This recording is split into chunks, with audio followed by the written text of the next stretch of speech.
नमस्ते दोस्तों। जरा सोचिए, आपके पास दो बिल्कुल स्वस्थ पैर हैं, लेकिन फिर भी आप चलने के लिए लकड़ी की बैसाखियों का इस्तेमाल कर रहे हैं। आप सोचेंगे कि भला कोई पागल ही होगा जो स्वस्थ होते हुए भी बैसाखी पर चलेगा। लेकिन सच्चाई ये है कि हम सब ने अपने मन और समाज द्वारा दी गई अदृश्य बैसाखियों को इतनी कसकर पकड़ लिया है कि हम अपने असली पैरों पर चलना ही भूल गए हैं। हम परंपराओं, दूसरों की दी गई मान्यताओं और समाज के नियमों की बैसाखियों के बिना एक कदम भी नहीं बढ़ा पाते। हमारा दिमाग हर चीज को एक नियम बना देना चाहता है। आज के इस वीडियो में हम ओशो के एक बहुत ही गहरे सूफी दर्शन के जरिए समझेंगे कि कैसे ये समाज हमें अपाहिज बना रहा है और कैसे हम अपनी असली आजादी को खो चुके हैं। आज की कहानी आपको भीतर तक झकझोर देगी, क्योंकि ये किसी और की नहीं, आपकी अपनी कहानी है। इस वीडियो को अंत तक जरूर देखें, क्योंकि आज आपकी कई मानसिक बैसाखियां टूटने वाली हैं और आप पहली बार आजाद महसूस करेंगे। सूफी फकीरों की एक बहुत ही कमाल की और रहस्यमयी कहानी है। एक बार एक आदमी के पैर में चोट लग गई और उसे चलने के लिए एक बैसाखी का सहारा लेना पड़ा। वो बैसाखी उसके लिए बहुत उपयोगी साबित हुई, न केवल चलने के लिए बल्कि कुत्तों को भगाने और कई अन्य कामों के लिए भी। उस आदमी को ये इतना सुविधाजनक लगा कि उसने अपने पूरे परिवार को बैसाखी का उपयोग करना सिखा दिया और धीरे धीरे ये उनके सामान्य जीवन का हिस्सा बन गया। कुछ ही समय में ये पूरे समाज की महत्वाकांक्षा बन गई कि हर किसी के पास एक बैसाखी होनी चाहिए। कुछ बैसाखियां हाथी दांत की बनने लगी तो कुछ को सोने से सजाया जाने लगा। लोगों को इसका उपयोग सिखाने के लिए स्कूल खोले गए और विश्वविद्यालयों में इस विज्ञान के उच्च पहलुओं पर चर्चा होने लगी। लेकिन समाज में हमेशा कुछ विद्रोही होते हैं। कुछ बहुत ही थोड़े से लोगों ने बिना बैसाखी के चलना शुरू कर दिया। समाज के लिए ये एक बहुत बड़ा घोटाला और बेतुकापन माना गया।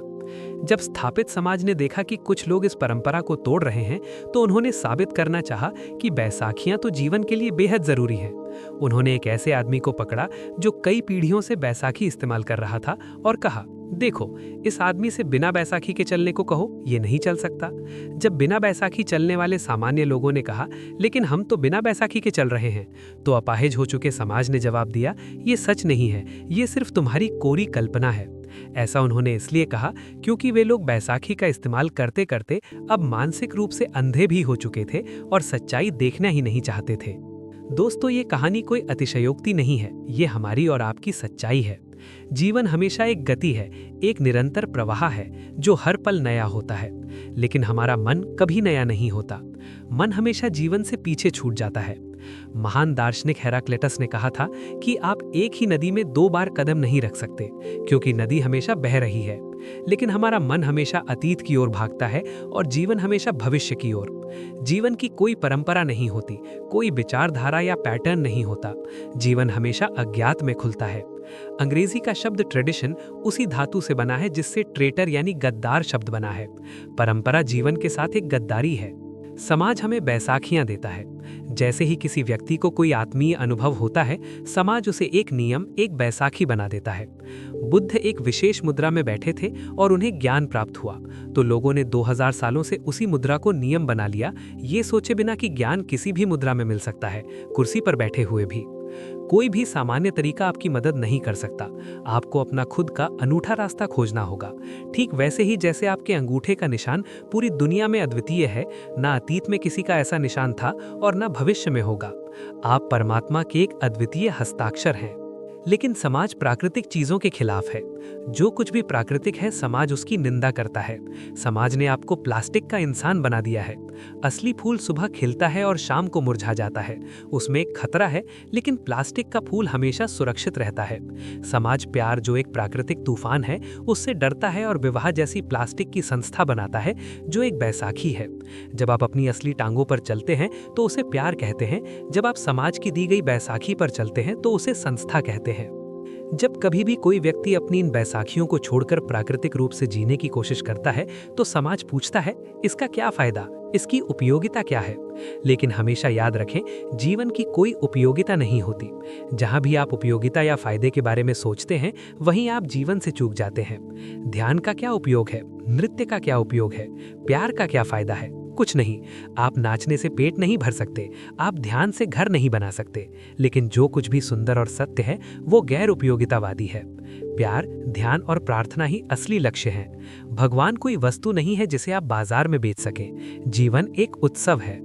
जिस दिन आप समाज द्वारा दी गई इन बैसाखियों और अपनी पुरानी मान्यताओं को छोड़ देंगे, आपको लगेगा जैसे एक मौत हो गई हो, क्योंकि आपका पुराना अहंकार मर जाएगा।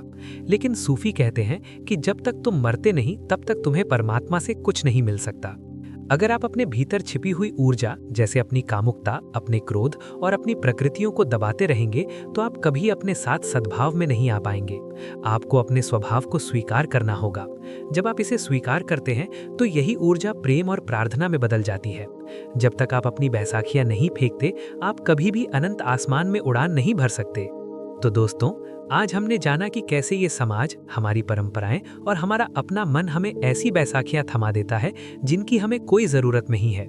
असली आज़ादी इन बैसाखियों को छोड़कर अज्ञात के रास्ते पर खुद के पैरों पर चलने में है। जीवन कोई किताब नहीं है जिसे पढ़कर आप जी लें। ये एक ऐसा रास्ता है जिसे आपको खुद चलकर बनाना होगा। आपकी जिंदगी की वो कौन सी बैसाखी है? कोई डर, कोई पुरानी मान्यता या समाज का कोई नियम जिसे आपने बहुत कस कर पकड़ा हुआ है और जिसे आप आज इस वीडियो को देखने के बाद हमेशा के लिए छोड़ना चाहेंगे? जरा गहराई से सोचें और अपने विचार मुझे नीचे कमेंट्स में जरूर बताएं। मुझे आपके जवाब पढ़ने और आपकी इस आज़ादी की यात्रा का हिस्सा बनने में बहुत खुशी होगी।